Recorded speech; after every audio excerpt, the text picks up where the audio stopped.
بسم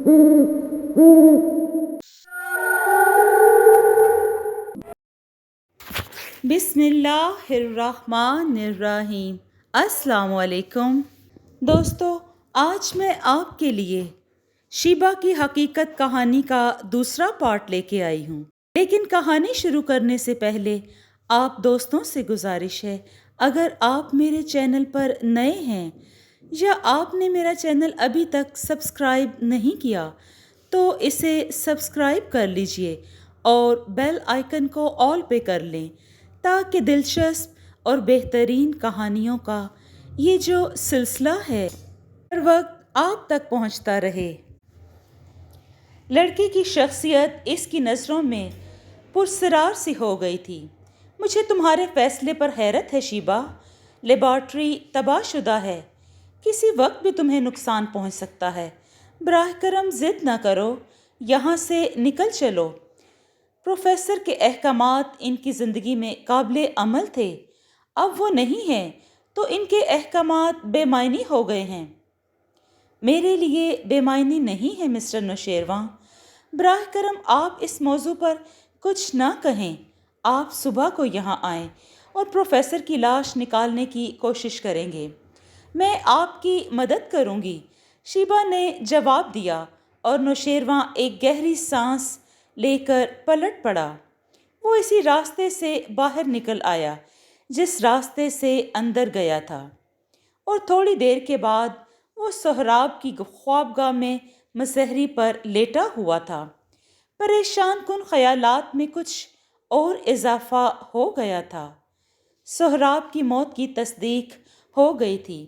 اس کی موت پر وہ بہت زیادہ افسردہ تھا، لیکن لڑکی کی الجھن نے اس کے ذہن کو مزید الجھا دیا تھا۔ لڑکی کی شخصیت بے حد پراسرار تھی، سمجھ میں نہیں آتا تھا کہ وہ کون ہے، کب سے پروفیسر سہراب کے پاس ہے، اور اس لیبارٹری میں رہنے پر کیوں بضد ہے۔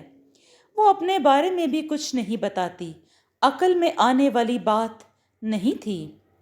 پھر اس کے ذہن میں ایک نئے خیال نے جنم لیا۔ سہراب کی موت پر اس لڑکی کا ہاتھ تو نہیں؟ وہ کسی خاص مقصد کے تحت تو اس لیبارٹری میں مقیم نہیں ہے۔ سہراب سائنسدان تھا، ممکن ہے لڑکی کسی کی آلہ کار ہو اور سہراب کی لیبارٹری سے کچھ اڑانا چاہتی ہو، یہ بات عین ممکن ہے۔ حالانکہ لڑکی پاکیزہ شکل، اس کا حسین انداز نوشیروان کو شبہ کرنے سے روک رہا تھا، لیکن حقائق اس بات کی طرف اشارہ کرتے تھے، یہ لڑکی اسے بے حد پسند آئی تھی، وہ اس کے حواس پر چھا گئی تھی۔ لیکن اگر وہ کوئی فراڈ ہے تو میں اسے ذہن سے کھرچ پھینکوں گا۔ وہ سوچتا رہا اور انہی خیال میں اسے نیند آ گئی۔ جس وقت آنکھ کھلی تو دن چڑھ چکا تھا، چاروں طرف تیز روشنی پھیلی ہوئی تھی۔ وہ اٹھ گیا، اس نے باتھ روم میں جا کر غسل کیا اور پھر کچن کی طرف بڑھ گیا۔ اپنے لیے ناشتہ تیار کرتے ہوئے اس نے لڑکی کے بارے میں سوچا، اگر وہ فراڈ ہے تو رات بھر میں فرار ہو گئی ہوگی، ممکن ہے اس کو چیز کی تلاش ہو اور اسے وہ مل گئی ہو۔ بہرحال خود نوشیروان کو تو کسی چیز کی ضرورت نہیں تھی۔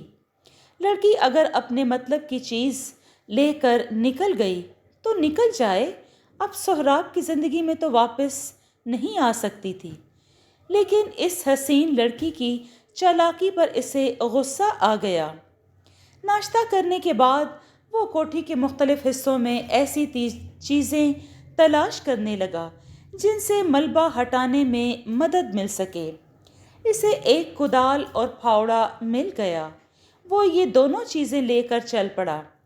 درخت ہی کے راستے وہ روشن دان سے نیچے اتر گیا، اور پھر اس نے شیبا کے کمرے کے سامنے پہنچ کر اسے آواز دی۔ اس وقت لیبارٹری میں بھی روشنی پھیلی ہوئی تھی، سورج کی کرنیں مختلف رخنوں سے اندر پہنچ رہی تھیں۔ دوسرے لمحے اسے کمرے میں قدموں کی چاپ سنائی دی اور دروازہ کھل گیا۔ شیبا موجود تھی، دن کی روشنی میں وہ رات سے بھی خوبصورت لگ رہی تھی۔ اس کا سانولا رنگ، انتہائی متناسب جسم، حسین بال اور پیکر حسن تھی وہ۔ ایک بار پھر نوشیروان کی اس حسین آنکھوں میں کھو چکا تھا وہ، آنکھوں میں جو جھیل کی طرح گہری تھیں اور جن میں ڈوبنے کے بعد انسان کا ابھرنا مشکل تھا۔ شیبا کے ہونٹوں پر مسکراہٹ پھیل گئی۔ آؤ نوشیروان، میں تمہارا ہی انتظار کر رہی تھی، اس نے نغمہ بار آواز میں کہا۔ کیا تم تیار ہو؟ ہاں، نوشیروان نے بادل نخواستہ کہا۔ اس کے شبہات پھر ابھر آئے تھے۔ رات کو میرے اور تمہارے درمیان کچھ گفتگو ہوئی تھی، اس نے کہا۔ ہوئی تھی، شیبا نے جواب دیا، لیکن میں اس گفتگو سے مطمئن نہیں ہوا۔ کیوں؟ یہ بات کسی طرح بھی میری سمجھ میں نہیں آئی کہ تمہیں اپنے بارے میں کچھ معلوم نہیں ہے۔ یہ کیسے ممکن ہے؟ میں تمہارے بارے میں سب کچھ جاننا چاہتا ہوں۔ براہ کرم مجھ سے کچھ نہ چھپاؤ۔ میں تمہیں پسند کرنے لگا ہوں۔ میں تمہارے بارے میں شبہات میں مبتلا ہوتا جا رہا ہوں۔ ایسا نہ ہونے دو شیبا، پلیز ایسا نہ ہونے دو۔ میں تمہیں سب کچھ بتا دوں گی۔ نوشیروان، میں بھی تمہیں پسند کرتی ہوں، لیکن یہ بات میں کبھی پسند نہیں کروں گی کہ تم میرے بارے میں کچھ اور انداز سے سوچو۔ یہ میری درخواست ہے، اور اب ہم اس موضوع پر گفتگو نہیں کریں گے، اس نے فیصلہ کن لہجے میں کہا، اور نوشیروان خاموش ہو گیا، لیکن اس کا ذہن صاف نہیں ہوا تھا۔ پروفیسر کی لاش کہاں تلاش کی جائے؟ تھوڑی دیر کے بعد اس نے پوچھا، میرے ساتھ آؤ، تمہیں وہ جگہ بتاؤں جہاں وہ مشین نصب تھی جس کے ضیاع ہونے سے پروفیسر ہلاک ہوئے تھے، شیبا نے کہا، اور نوشیروان کدال اور پھاوڑا اٹھا کر چل پڑا۔ شیبا کو بھی لیبارٹری کی ایک ایک جگہ کا علم تھا۔ وہ اسے لے کر ایک تباہ شدہ حصے میں پہنچ گئی اور اس نے ملبے کی طرف اشارہ کیا۔ یہی وہ جگہ ہے۔ نوشیروان نے گردن ہلائی، پھر اس نے قمیص اتار دی اور کدال لے کر ملبہ صاف کرنے لگا۔ شیبا نے پھاوڑا اٹھا لیا، پھر جب وہ مٹی صاف کرنے کے لیے جھکی تو نوشیروان نے اسے روک دیا۔ نہیں شیبا، یہ کام تمہارے نازک ہاتھوں سے نہ ہو سکے گا، تم رہنے دو۔ میں اتنی نازک نہیں ہوں نوشیروان، تم مجھے میرا کام کرنے دو، اس نے کہا اور پھاوڑے سے مٹی ہٹانے لگی۔ نوشیروان حیرت سے اسے یہ محنت کا کام کرتے ہوئے دیکھ رہا تھا۔ اس کے ہاتھ تیزی سے کدال چلا رہے تھے اور شیبا بھی اتنی ہی تیزی سے مٹی ہٹا رہی تھی۔ نوشیروان کا جسم پسینہ پسینہ ہو گیا، لیکن اس نے حیرت سے شیبا کو دیکھا جس کی پیشانی پر پسینے کا ایک قطرہ نہیں تھا، اور وہ اسی تیزی سے کام کر رہی تھی۔ 2.5 گھنٹے کی شدید محنت کے بعد وہ پروفیسر کی لاش دریافت کرنے میں کامیاب ہو گئے۔ اسے محفوظ ہونے کی وجہ سے پروفیسر سہراب کا جسم ابھی تک نہیں سڑا تھا۔ بوڑھے سہراب کی لاش دیکھ کر نوشیروان کی آنکھوں سے آنسو جاری ہو گئے اور وہ سسکیاں لے کر رونے لگا۔ شیبا اس کے قریب پہنچ گئی۔ اس نے نوشیروان کی پشت پر ہاتھ رکھ دیا۔ پروفیسر مر گئے ہیں نوشیروان، ہم انہیں زندہ نہیں کر سکتے، صبر کرو اور ان کی آرام گاہ ترتیب دو۔ بمشکل نوشیروان سنبھل سکا۔ اس نے پروفیسر کی لاش دونوں ہاتھوں پر اٹھا لی، نکال کر صاف جگہ میں لے آیا۔ پروفیسر کی قبر کہاں بناؤں؟ اس عمارت کے لان میں۔ کیا تم قبر کی کھدائی میں میرا ساتھ دو گی؟ میں اس عمارت سے باہر نہیں جا سکتی نوشیروان، میں پہلے بھی یہ بتا چکی ہوں، شیبا نے سپاٹ آواز میں جواب دیا، اور نوشیروان اسے گھورنے لگا۔ بہت بہتر، اس نے سخت لہجے میں کہا، اور بمشکل پروفیسر کی لاش روشن دان کے ذریعے باہر نکال لایا۔ پھر پروفیسر کی قبر کھودنے اور ایک سیاہ کپڑے کا کفن پہنانے کے بعد اس نے پروفیسر کو دفن کر دیا۔ اس کام میں بھی کئی گھنٹے صرف ہو گئے تھے۔ وہ تھک کر چور ہو گیا تھا۔ اس کے قدم لڑکھڑا رہے تھے پروفیسر کو دفن کرتے ہوئے جہاں اس کا دل غم زدہ تھا، اسے اس خود غرض لڑکی پر بھی غصہ آ رہا تھا۔ وہ عمارت سے باہر نہ نکلنے کا بہانہ کیے ہوئے تھی۔ اس نے فیصلہ کر لیا کہ شیبا سے وہ دو ٹوک بات کرے گا، اس سے کہہ دے گا کہ وہ اسے زبردستی بھی نکال سکتا ہے، کیونکہ پروفیسر سہراب کی موت کے بعد یہ عمارت بہرحال اسی کی ملکیت ہے۔ اس خیال کے تحت غسل وغیرہ سے فارغ ہو کر وہ روشن دان کے راستے دوبارہ اندر پہنچ گیا۔ شیبا کمرے سے باہر ملی اور راہداری میں چہل قدمی کر رہی تھی۔ اسے دیکھ کر وہ جلدی سے اس کی طرف بڑھی۔ اپنے کام سے فارغ ہو گئے نوشیروان؟ ہاں شیبا، اور تم سے معلوم کرنا چاہتا ہوں کہ تم اپنے کام سے کب فارغ ہوگی؟ نوشیروان کے لہجے میں طنز کے نشتر تھے۔ کبھی نہیں، میں ہمیشہ اسی لیبارٹری میں رہوں گی۔ ہمیشہ؟ شیبا نے کہا اور کمرے کی طرف واپس پلٹ پڑی۔ نوشیروان اس کے پیچھے پیچھے کمرے تک آیا اور ایک دیوار کے قریب پہنچ گیا۔ سنو شیبا، میں تمہیں اپنے بارے میں کچھ اور بتانا چاہتا ہوں، کیا تم سننا پسند کرو گی؟ ضرور، شیبا نے دلچسپی سے کہا۔ پروفیسر نے مجھے بچپن سے پرورش کیا۔ جوان ہونے کے بعد انہوں نے مجھ سے صرف ایک خواہش ظاہر کی۔ وہ چاہتے تھے کہ میں ان کے ساتھ اس لیبارٹری میں کام کروں، لیکن میں نے یہ تسلیم نہ کیا اور وہ مجھ سے ناراض ہو گئے۔ میں نے ان کی تمام دولت ٹھکرا دی اور شہر میں ایک معمولی سی ملازمت پسند کی۔ اب بھی اگر مجھے پروفیسر کا خط نہ ملتا تو میں کبھی نہ آتا۔ تم یہ سمجھ لو کہ یہ دولت کی ذرا برابر میں پرواہ نہیں کرتا۔ اگر تم کسی خاص چیز کے حصول کے لیے سوانگ رچائے ہوئے ہو تو مجھے اس کے بارے میں بتاؤ۔ میں اس کی تلاش میں تمہاری مدد کروں گا اور وہ 100% تمہاری ہوگی۔ میں تم سے متاثر ہوں شیبا۔ اگر اس چیز کے حصول کے بعد تم میرے ساتھ زندگی گزارنا پسند کرو گی تو میں خود کو پیش کروں گا۔ میرے اعتماد کو دھوکہ نہ دو۔ تو تم مجھے فراڈ سمجھتے ہو نوشیروان؟ شیبا نے دکھ سے کہا۔ لیکن میں جو کچھ کہہ رہی ہوں درست کہہ رہی ہوں، اس میں کوئی بات جھوٹ نہیں ہے۔ پروفیسر کی ہدایت ہے کہ میں یہاں سے باہر نہ نکلوں اور جب تک میں قائم ہوں اس ہدایت پر عمل کرتی رہوں گی۔ میں یہاں سے کہیں نہیں جا سکوں گی۔ میں اس بات کو تسلیم نہیں کر سکتا شیبا، نوشیروان نے غصے سے کہا اور اس کا جسم کانپنے لگا۔ اس نے سہارا لینے کے لیے دیوار میں نصب ایک مشین کو پکڑ لیا۔